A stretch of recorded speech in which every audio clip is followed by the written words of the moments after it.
और अब आपको गोरखपुर में हुई कारोबारी मनीष गुप्ता की हत्या मामले में अपडेट बताते हैं। एसआईटी जल्द क्राइम सीन को रिक्रिएट करेगी। एसआईटी ने मुकदमे से जुड़े 22 गवाहों को शहर न छोड़ने के निर्देश दिए हैं। सूत्रों के मुताबिक एसआईटी ने होटल कर्मी, हॉस्पिटल कर्मी, थाने के सिपाही को इस मामले में गवाह बनाया है। खबर शाहजहांपुर से, जहां पर कोर्ट परिसर में वकील की हत्या का पुलिस ने खुलासा कर दिया है। एसपी के मुताबिक वकील सुरेश गुप्ता ने वकील भूपेंद्र की हत्या की थी। दरअसल सुरेश गुप्ता भूपेंद्र के मुकदमों से परेशान था। एसपी ने बताया कि आरोपी वकील को हत्या करने का कोई अफसोस नहीं है। वो सदरी में तमंचा छुपाकर कोर्ट के अंदर गया और वारदात को अंजाम दिया। फिलहाल आरोपी वकील सुरेश पुलिस की हिरासत में है और उससे पूछताछ की जा रही है।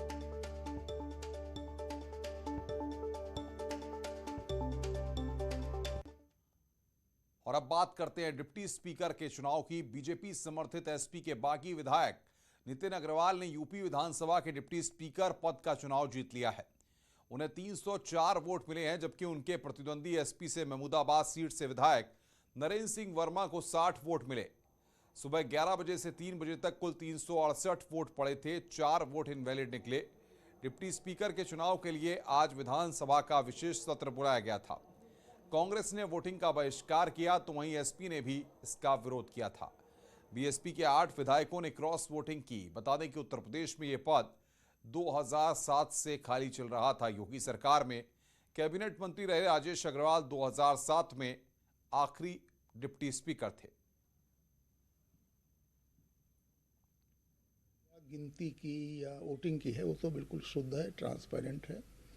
बाकी जो उनकी कठिनाइयां हैं वह आदरणीय विपक्ष हैं, तो सत्ता से हैं, सत्ता पक्ष से, और सत्ता पक्ष की शिकायतें उनसे भी होंगी। सबकी सहमति से रखा गया था कि सबसे पहले आज हम निधन को ही टेकअप करेंगे, इसी संवेदना जाहिर करेंगे। हाँ, तो उसमें जो आपत्ति आई, रुक जाते 2-3 मिनट 4 मिनट, और बाद में ये होता, तो इसका मुझे कष्ट है।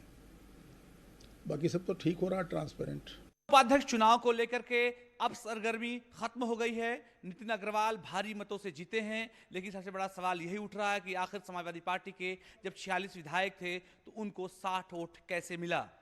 इसके जवाब में बहुजन समाज पार्टी के 8 लोग खुलकर क्रॉस वोटिंग करते हुए दिखे, लेकिन बाकी वोट किसका था, इस सवाल का जवाब ढूंढा जा रहा है।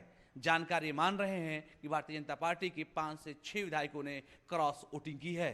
फिलहाल 2022 का चुनाव क्योंकि नजदीक है, तो ऐसे में इस क्रॉस वोटिंग के भी राजनीतिक मायने निकाले जा रहे हैं। कैमरा पर्सन गोपी के साथ लाउद्दीन, न्यूज़ 18 लखनऊ। उधर सीएम योगी ने नितिन अग्रवाल को जीत के लिए बधाई दी और बिना नाम लिए समाजवादी पार्टी पर जमकर हमला बोला। साथ ही सीएम ने कहा कि आज के नतीजों से 2022 विधानसभा चुनाव की तस्वीर भी सामने आ चुकी है। अपने विधानमंडल दल की ओर से श्री नितिन अग्रवाल जी के उपाध्यक्ष निर्वाचित होने पर बड़े भारी मतों से 304 मत उनको प्राप्त हुए हैं।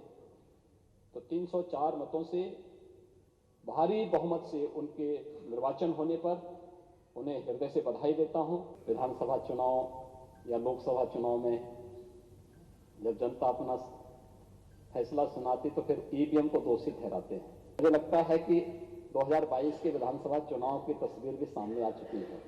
अपने ही सदस्यों को नहीं बचा पाती है, अंतर विरोध, क्योंकि अंतर यही है, कुछ लोगों के लिए परिवार ही पार्टी होती है और हमारे लिए प्रदेश ही परिवार है।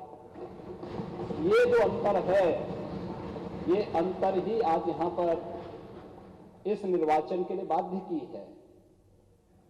हमें नहीं भूलना चाहिए, इन सभी युवाओं को मौका मिलना चाहिए। हमने अभी मंत्री बनाए हैं 7, आपने देखा होगा सब युवा चेहरे हैं, लेकिन अगर यह नाम 4 साल पहले, 3 साल पहले समाजवादी पार्टी सदन के सामने रखी होती तो मुझे लगता है कि आज जो धोखा आप लोगों ने नरेंद्र सिंह वर्मा जी के साथ किया है, धोखा उनके साथ संभवतः नहीं होता।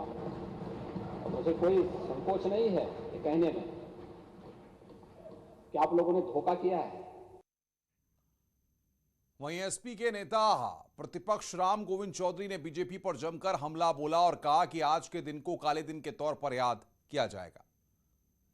नितिन अग्रवाल विधानसभा उपाध्यक्ष का चुनाव जीतने के बाद नेता विरोधी दल राम गोविंद चौधरी ने सरकार पर जमकर हमला बोला। राम गोविंद चौधरी ने कहा, संसदीय इतिहास में आज का दिन काले दिन के तौर पर याद किया जाएगा और आज सदन में भाजपा का पिछड़ी जाति विरोधी चेहरा दिखाई दिया और बीजेपी जब से सत्ता में आई है संविधान, नियम, कानून सभी परंपराओं को खत्म कर रही है। नितिन अग्रवाल को संख्या बल के आधार पर उपाध्यक्ष बनाया गया, ये पूर्ण रूप से अनैतिक है।